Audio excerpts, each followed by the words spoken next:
Uh, I always thought I was going to be an artist. Well, I was one of those. I think a lot of kids draw when they were little, and I just didn't stop. And I don't know. It was really. I mean, I took classes. Outside of school. I think I thought I was going to be more of a commercial artist, but I was always interested. I don't know. It was, those nuns back in school. They always drummed into you that everybody had one little talent, and I think early on, my mother, whatever, pegged me as being an artist, and I really always thought I was going to be an artist. I used to watch the show Bewitched, and Darren was in advertising, right? But he was always trying to think of a jingle, and I always thought that was really cool, and realized later that that was conceptual art. I mean, it was about coming up with ideas first. Even in undergraduate school, I was a design major and an illustration major for the first couple years. And during that time, I realized, hey, it's not really the person who could draw the best that was the real idea person. It was the art director. So in a weird way, I think that was the start of my interest in conceptual art, really.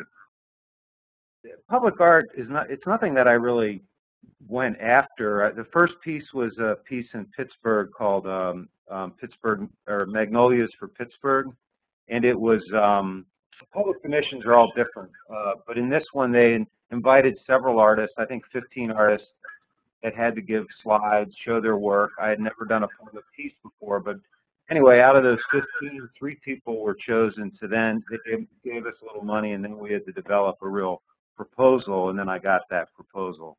So that was the first big piece, but it actually took 5 years to get off the ground, mostly because of delays in Pittsburgh. The trees, I lost about $30,000 because it's a frigging, because I tried to make a tree. That's really hard.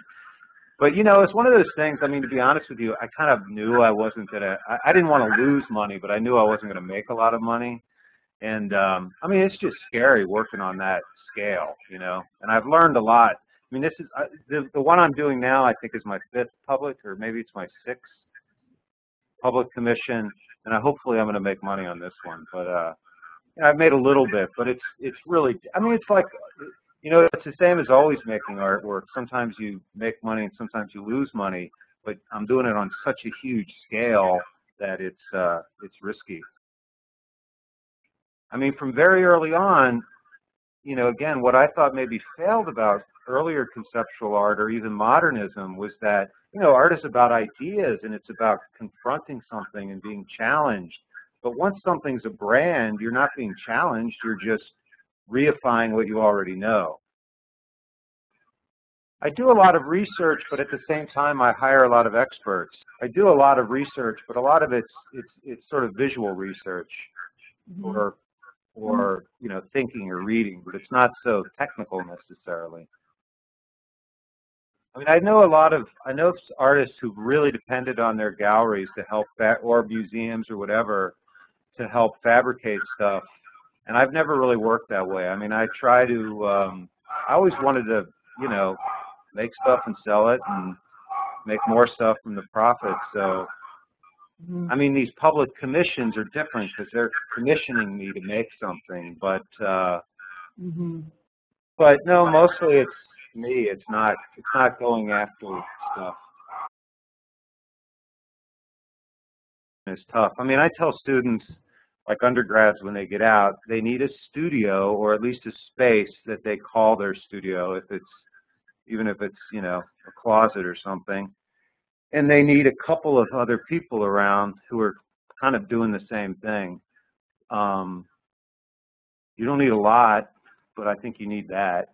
It's weird and I think you need it when you're younger. I think as you get older, it's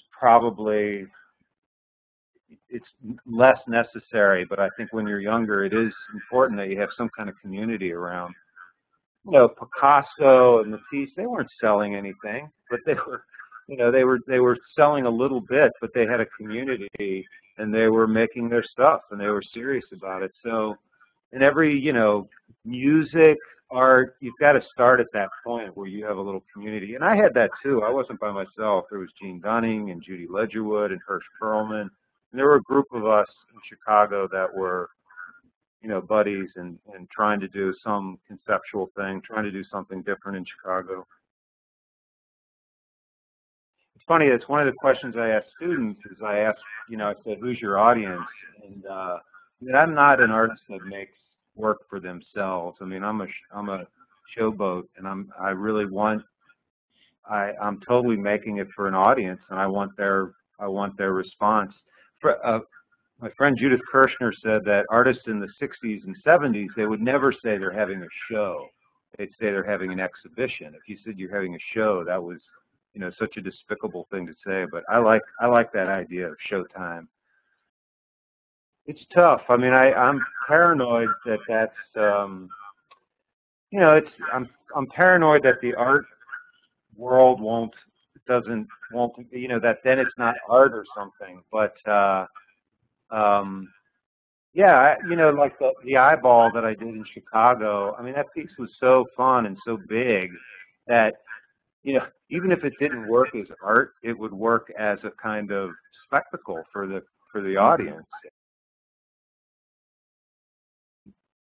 Students or whatever, ask me things, but it's, my only advice is to try to make art that can't be ignored. So one real dumb way to do it is to make it really big. And to be honest with I really love art.